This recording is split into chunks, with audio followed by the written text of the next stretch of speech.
Bismillahirrahmanirrahim. The today's lecture is from Science of Grade 8, and we are going to start a new chapter, chapter number 4, that is about pollutants and their effects on environment. It's our first lecture from chapter 4, and we are going to study the air pollutants, their sources, properties, and effect on human health. In this regard, we will study the two of the pollutants, sulfur dioxide and carbon monoxide. The SLO that will be achieved through this lecture are: explain the sources, properties and harmful effects of air pollutants. The second SLO that will be discussed is list problems in human organ systems caused by air pollutants. अब air में तो pollutants बहुत से हैं, लेकिन जो दो air pollutants हम स्टडी करेंगे वो सल्फर डाइऑक्साइड और कार्बन मोनोऑक्साइड हैं आज के लेक्चर में. बाकी के पोल्यूटेंट्स हम अपने नेक्स्ट लेक्चर्स में डिस्कस करेंगे. सो डियर स्टूडेंट्स, सबसे पहले तो हमें पता होना चाहिए कि पोल्यूटेंट्स होते क्या हैं. Unwanted substances that contaminate the air are called air pollutants. Just open your textbook at page 45 and you will find the topic 4.1 air pollution. Here the definition of air pollutants is given. The unwanted substances that contaminate the air are called air pollutants. Anything that is added into the air and it is unwanted, it is called pollutant. आपको मालूम है कि हमारे air में 78% nitrogen है, 21% oxygen है और carbon dioxide, argon, methane, ozone और वाटर वेपर्स बहुत माइन्यूट अमाउंट में प्रेजेंट है और ये सब मिलकर 1% ऑफ एयर कॉन्स्टिट्यूट करते हैं. सो इनके अलावा भी एयर में कुछ पार्टिकल्स प्रेजेंट है, डस्ट पार्टिकल्स प्रेजेंट हैं जो हमारे रोज़मर्रा की लाइफ से एयर में शामिल हो जाते हैं. इन डस्ट पार्टिकल्स के अलावा कुछ गैसेस प्रेजेंट होती हैं. ये गैसेस ह्यूमन एक्टिविटीज़ के नतीजे में, जैसा कि बर्निंग ऑफ फ्यूल, जैसा कि बर्निंग ऑफ वुड, इन सब चीज़ों के नतीजे में एटमॉस्फेयर में शामिल होती हैं. तो ये जो एक्स्ट्रा मटेरियल एटमॉस्फेयर में शामिल हो रहा है ये एयर पोल्यूटेंट कहलाता है. ये एयर की क्वालिटी को डिस्टर्ब करता है, उसे डिग्रेड करता है और उसमें हार्मफुल एडिशंस करता है. ये हार्मफुल एडिशंस फर्दर दीगर बहुत से कॉजेज़ का, दीगर बहुत से एनवायरमेंटल थ्रेट्स का सबब बनते हैं. कैसे, वो हम स्टेप बाय स्टेप देखेंगे. Air pollutants are found everywhere in our surrounding atmosphere, outdoor and indoor. They lead to disease, allergies and even deaths. They are dangerous for humans, animals and plants, mainly crops, and also disturb the environment. Man-made activities and several natural practices generate the pollution in air. Major air pollutants of air are sulfur dioxide, carbon monoxide, oxides of nitrogen and chlorofluorocarbons that are explained below one by one. सो हमारे आज के lecture में जो हमारा आज का targets है वो स्टडी करना है सल्फर डाइऑक्साइड और कार्बन मोनोऑक्साइड को. सल्फर डाइऑक्साइड तो आपको पेज 45 पे टॉपिक 4.1.1 के हेडिंग के अंडर मिल जाएगी. सो देखते हैं कि सल्फर डाइऑक्साइड है क्या. जैसा कि आप इसके मॉलिक्यूल को देख रहे हैं, ये इसका मोलेकुलर स्ट्रक्चर है कि इसमें सल्फर के साथ ऑक्सीजन के 2 एटम्स अटैच हैं. सल्फर सेंटर में है और इसके साइड्स पे ऑक्सीजन के 2 एटम्स अटैच हैं. सो इसीलिए इसे सल्फर डाइऑक्साइड कहा जाता है. डाई का मतलब होता है 2, ऑक्साइड मतलब रिलेटेड टू ऑक्सीजन. प्रॉपर्टीज़ क्या है सल्फर डाइऑक्साइड की, कि sulphur dioxide is an invisible gas, ये हमें दिखाई नहीं देती, and has a disgusting sharp smell. इसकी स्मेल बहुत ही पंजेंट स्मेल है, इसकी गंदी सी स्मेल होती है. जैसे आप बर्नॉल खोलें तो आपको एक शार्प स्मेल फील होगी, वो सल्फ़र की स्मेल है, सल्फ़र की वजह से स्मेल है. और इसकी शार्प और डिस्गस्टिंग स्मेल भी सल्फ़र की वजह से ही होती है. It can react with other substances present in air to form harmful compounds such as sulphuric acid. अब हवा में सल्फ़र डाइऑक्साइड प्रेजेंट है, जब ये वाटर के साथ मिलेगी तो सल्फ्यूरिक एसिड बना देगी, जो कि इटसेल्फ एक बहुत क्रोसिव और सबसे ख़तरनाक एसिड पाया जाता है हमारी एटमॉस्फेयर में. Most of the sulphur dioxide comes in air from human activities, और ज़्यादातर ये ह्यूमन एक्टिविटीज़ के नतीजे में एयर में शामिल होती है. सोर्सेज देखते हैं कि सल्फर डाइऑक्साइड की क्या है. There are 2 types of sources for the emission of sulphur dioxide gas, natural source और ह्यूमन एक्टिविटीज़. नेचुरल सोर्स में बर्निंग ऑफ कोल है और पेट्रोलियम प्रोडक्ट्स है। पेट्रोलियम प्रोडक्ट्स हो या कोल हो, इनमें नेचुरली सल्फर प्रेजेंट होती है और जब इनको बर्न किया जाता है तो बर्निंग के नतीजे में ये सल्फर हवा से ऑक्सीजन लेकर सल्फर डाइऑक्साइड बना देती है और ये सल्फर डाइऑक्साइड हमारी हवा में शामिल होकर इसे पोल्यूट करती है। कोल में और पेट्रोलियम प्रोडक्ट्स में सल्फर नेचुरली प्रेजेंट होती है। ये सल्फर जब ऑक्सीजन के साथ मिलती है तो सल्फर डाइऑक्साइड बना देती है जो कि हवा में शामिल हो जाती है। ये तो था नेचुरल सोर्स। अब ह्यूमन एक्टिविटीज़ क्या है कि ह्यूमन बहुत ज़्यादा फॉसिल फ्यूल बर्न करते हैं। फॉसिल फ्यूल आपको पता है कि कौन से होते हैं? फॉसिल फ्यूल्स में शामिल है कोल, पीट, पेट्रोलियम प्रोडक्ट्स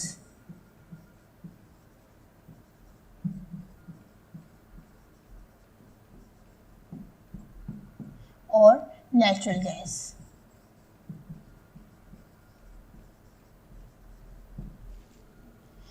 सल्फर इन तमाम फॉसिल फ्यूल्स की कॉम्पोजिशन का पार्ट तो नहीं होती, लेकिन एज ए इम्प्योरिटी इनमें प्रेजेंट होती है। तो जब इन तमाम चीज़ों को बर्न किया जाता है मुख्तलिफ पावर प्लांट्स में, यानी बिजली इलेक्ट्रिसिटी जनरेशन के लिए, मुख्तलिफ रिफाइनरीज़ में, यानी कोल की रिफाइनरीज़ वगैरह, पेट्रोलियम की रिफाइनरीज़ वगैरह में, एज ए फ्यूल जब इन्हें बर्न किया जाता है शिप्स में, लोकोमोटिव इक्विपमेंट में, तो सल्फ़र की ऑक्सीडेशन हो जाती है। सल्फ़र की ऑक्सीडेशन का क्या मतलब है कि सल्फ़र के साथ ऑक्सीजन शामिल होगी तो ये सल्फ़र डाइऑक्साइड बना देगी और ये सल्फ़र डाइऑक्साइड जब पानी के साथ मिलेगी तो हमारे पास एक एसिड H2SO4 जिसे सल्फ्यूरिक एसिड कहते हैं, जो कि बहुत ज़्यादा क्रोसिव एसिड है, उसकी फॉर्मेशन होगी जो कि इटसेल्फ एनवायरनमेंट को भी पोल्यूट करेगा और वाटर बॉडीज़ को भी पोल्यूट करेगा। The presence of sulphuric acid is threatening क्योंकि ये एसिड रेन का बायस बनता है। अब हार्मफुल इफेक्ट्स क्या हैं सल्फर डाइऑक्साइड के ह्यूमन ऑर्गन सिस्टम पे? सबसे पहले तो ये हेडेक कॉज करती है। Inhalation of sulphur dioxide gas causes swear headache with irritation of eyes. Breathing में प्रॉब्लम कॉज करती है। It causes irritation in knows, throat and air passage that leads to coughing, sneezing, shortness of breath and tightness in the chest. जिससे हमारा सांस लेने में मुश्किल पैदा होती है। It causes acute and chronic asthma और सल्फर डाइऑक्साइड एस्थमा का बायस भी बनती है बाज़ दफ़ा। इसीलिए जो लोग कोल माइंस के करीब रहते हैं वो ज़्यादातर एस्थमा का शिकार होते हैं, क्योंकि कोल माइंस में सल्फ़र की प्रेजेंस की वजह से वो सल्फ़र के फ्यूम्स या सल्फ़र के पार्टिकल्स इनहेल कर लेते हैं और वो सल्फ़र बॉडी में जाके एस्थमा कॉज करती है और हमारे एयर पैसेज को तंग कर देती है। Cilia are affected when air containing sulfur dioxide is inhaled.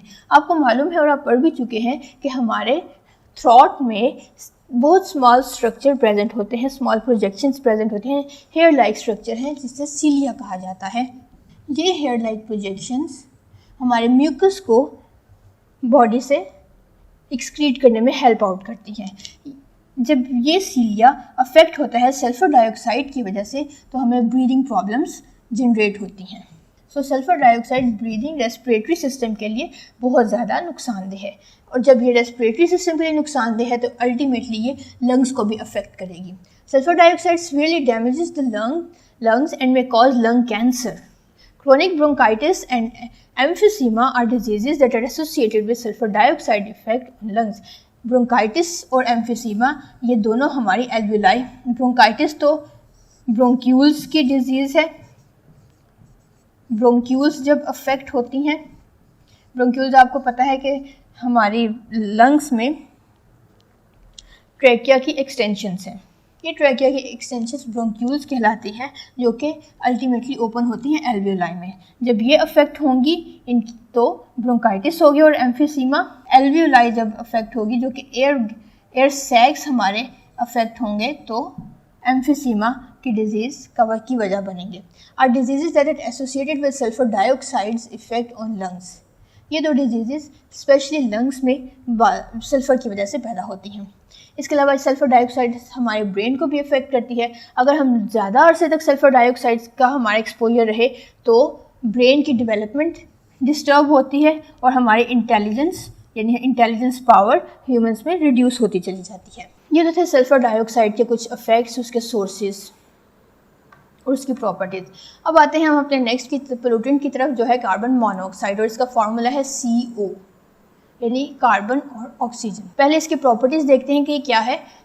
Carbon monoxide invisible है, दिखाई नहीं देती, इसका कोई टेस्ट नहीं है, इसको स्मेल नहीं है, लेकिन ये पॉइजनस है, एक्सट्रीमली पॉइजनस गैस। सोर्सेज कहाँ से आते हैं? नेचुरल सोर्स और ह्यूमन एक्टिविटीज़। नेचुरल सोर्स है कार्बन मोनोऑक्साइड का incomplete combustion of fuel containing carbon, और ये फ्यूल कौन सा होगा? Natural gas, gasoline, oil, coal and wood. अब इनकम्प्लीट कंबस्शन क्या होती है? जब फ्यूल को लिमिटेड अमाउंट ऑफ ऑक्सीजन में बर्न किया जाता है तो वो इनकम्प्लीटली बर्न होता है, और इस प्रोसेस को इनकम्प्लीट कंबस्शन कहा जाता है। नॉर्मली फ्यूल में कार्बन पार्टिकल्स प्रेजेंट होते हैं। ये कार्बन पार्टिकल्स जब प्लेंटी ऑफ ऑक्सीजन के साथ मिलते हैं तो तमाम का तमाम कार्बन यानी 99% कार्बन ऑक्सीजन के साथ मिलकर कार्बन डाइऑक्साइड गैस बना देते हैं। लेकिन ये उस सूरत में है जब प्लेंटी ऑफ ऑक्सीजन हो, ऑक्सीजन की रिच सप्लाई हो, यानी ओपन एयर में बर्निंग की जाए तो कार्बन डाइऑक्साइड बनता है। लेकिन अगर ऑक्सीजन की अमाउंट रिक्वायर्ड अमाउंट से कम हो जाए, यानी कार्बन को रिड्यूस्ड अमाउंट ऑफ ऑक्सीजन में बर्न किया जाए,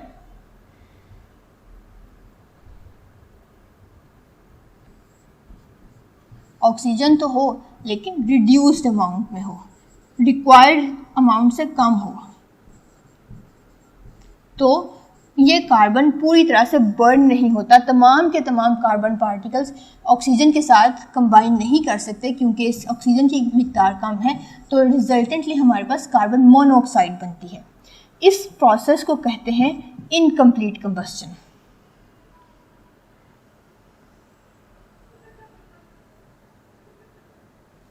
और जब इनकम्प्लीट कंबस्शन की जाती है, ऑक्सीजन की अमाउंट कम अमाउंट में फ्यूल को बर्न किया जाता है तो कार्बन मोनोऑक्साइड प्रोड्यूस होती है।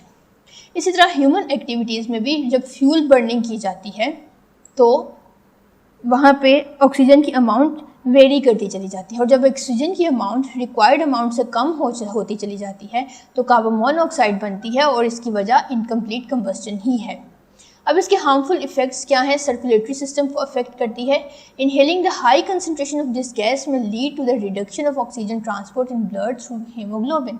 अब क्या होता है, आपने जब अपना रेस्पिरेटरी सिस्टम पढ़ा था तो रेस्पिरेटरी सिस्टम में हीमोग्लोबिन प्रेजेंट होते हैं ब्लड में। बॉडी में red blood cells red colour के दिखाई देते हैं, एक पिगमेंट है हीमोग्लोबिन।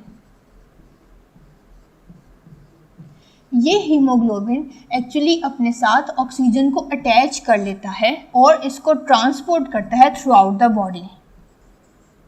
यानी हीमोग्लोबिन एक्चुअली एक कैरियर है ऑक्सीजन के लिए।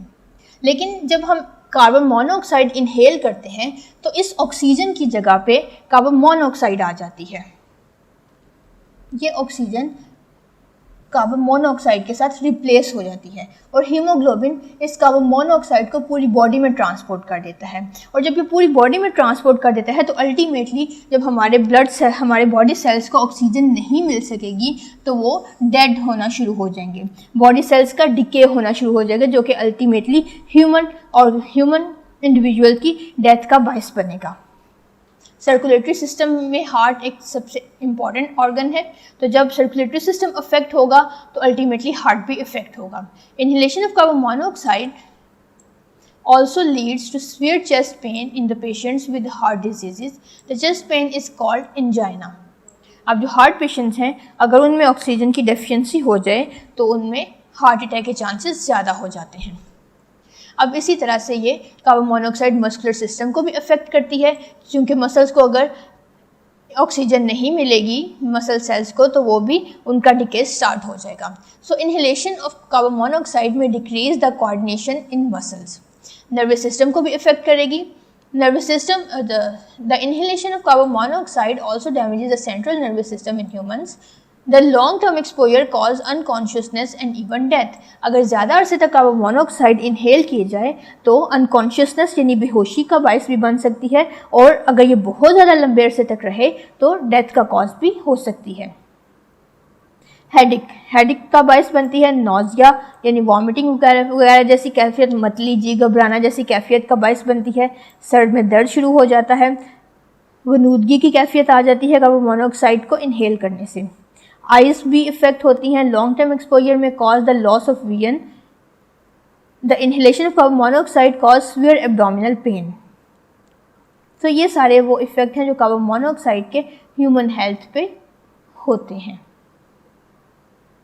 अब आते हैं अपने होमवर्क की तरफ। टेस्ट एक्सरसाइज 1 देखिए। टेस्ट एक्सरसाइज 1 CSS की बुक में 2 पार्ट्स पे मुश्तमिल है, पार्ट ए और पार्ट बी। पार्ट ए है MCQs। Fill the circle of the correct option against each statement. आपको एक स्टेटमेंट दी गई है जिसके 4 ऑप्शन हैं। स्टेटमेंट पढ़ने के बाद आपने केयरफुली करेक्ट ऑप्शन को चूज करना है। क्वेश्चन नंबर 2 सॉल्व कीजिए। The major man made source of carbon monoxide is. Carbon monoxide का मैन मेड सोर्स आपने फाइंड करना है। इन 4 ऑप्शंस में से वो क्या है। नेक्स्ट आ जाइए रिव्यू एक्सरसाइज पे। रिव्यू एक्सरसाइज जो कि पेज 61 पे आपको मिलेगी CSS की बुक के। पार्ट ए वही MCQs हैं। स्टेटमेंट को पढ़ के आपने 4 ऑप्शंस में से दुरुस्त ऑप्शन को चूज करना है। नंबर 2 MCQ सॉल्व करेंगे। Muscular system is affected by the air pollutant. Muscular system को अफेक्ट करने वाला, डिस्टर्ब करने वाला एयर पोल्यूटेंट फाइंड करना है। क्या ये CFCs यानी क्लोरोफ्लोरोकार्बन्स हैं, नाइट्रोजन ऑक्साइड्स हैं, कार्बन मोनोऑक्साइड्स हैं या सल्फर ऑक्साइड्स हैं। इसके बाद आ जाइए अब अपनी रिव्यू एक्सरसाइज पे। पार्ट सी देखिए। पार्ट सी में आपने क्वेश्चंस के आंसर्स इन डिटेल लिखने हैं। सो पहला क्वेश्चन आप सॉल्व करेंगे। Explain the sources, properties and harmful effects of air pollutants. Air pollutants तो बहुत से हैं। आज हमने पढ़े हैं सल्फर डाइऑक्साइड और कार्बन मोनोऑक्साइड। सो आप इन्हीं दोनों के सोर्सेज भी लिखेंगे, प्रॉपर्टीज भी लिखेंगे और हार्मफुल इफेक्ट्स भी एक्सप्लेन करेंगे। यहाँ तक सॉल्व करने के बाद अब अपना समर पैक देखिए। समर पैक में से एक्टिविटी 4.1 चूज कीजिए और उसको सॉल्व करें। Do you have any source of air pollutant in your locality? If yes, name it below. What type of pollutant it releases? What problems have you to face due to this? अब आज हमने सारे pollutants तो नहीं पढ़े, just 2 पढ़े हैं। तो आप अपने एरिया में तलाश करेंगे कि कार्बन मोनोऑक्साइड और सल्फर डाइऑक्साइड का सोर्स क्या है, उसके बारे में आप ये क्वेश्चन सॉल्व करेंगे। यानी आप यही एक्टिविटी सल्फर डाइऑक्साइड के लिए भी सॉल्व करेंगे और कार्बन मोनोऑक्साइड के लिए भी सॉल्व करेंगे। फिर आप मूव कीजिए SLO बेस्ड MCQs की तरफ। यहाँ से आप क्वेश्चन नंबर 5 सॉल्व करेंगे। Identify the effect of carbon monoxide from the following. Carbon monoxide का इफेक्ट फाइंड करना है। 4 इफेक्ट बताए गए हैं आपको। Loss of vision, reduction in intelligence, heart attack, skin cancer. तो जो भी इसका करेक्ट आंसर है आप सॉल्व करेंगे और उसकी वजह बताएंगे। अब आप आ जाइए पेज 54 पे अपने समर पैक के। यहाँ से आपको SLO बेस्ड क्वेश्चंस मिलेंगे। इन क्वेश्चंस में से आप क्वेश्चन नंबर 1 सॉल्व करेंगे। What are pollutants, name some air pollutants. Pollutants की डेफिनेशन आप करेंगे और कुछ एग्जांपल्स देंगे कि एयर पोल्यूटेंट्स कौन कौन से होते हैं। पार्ट बी देखिए। पार्ट बी है कि how are oxides of sulphur and nitrogen harmful for environment. हमने आज सिर्फ सल्फर के ऑक्साइड्स के बारे में पढ़ा, यानी सल्फर डाइऑक्साइड के बारे में पढ़ा। तो आप ये देखेंगे कि आप सिर्फ सल्फर डाइऑक्साइड के हार्मफुल इफेक्ट्स लिखेंगे एनवायरनमेंट पे। नंबर सी देखिए। नंबर सी में how do oxides of carbon affect human health. Oxides, carbon के 2 ऑक्साइड्स हैं, कार्बन मोनोऑक्साइड और कार्बन डाइऑक्साइड। आज हमने सिर्फ एक ऑक्साइड के बारे में पढ़ा है कार्बन के, और वो है कार्बन मोनोऑक्साइड। सो आप सिर्फ कार्बन मोनोऑक्साइड के ह्यूमन हेल्थ पर अफेक्ट्स लिखेंगे। Thank you very much. अल्लाह हाफिज़।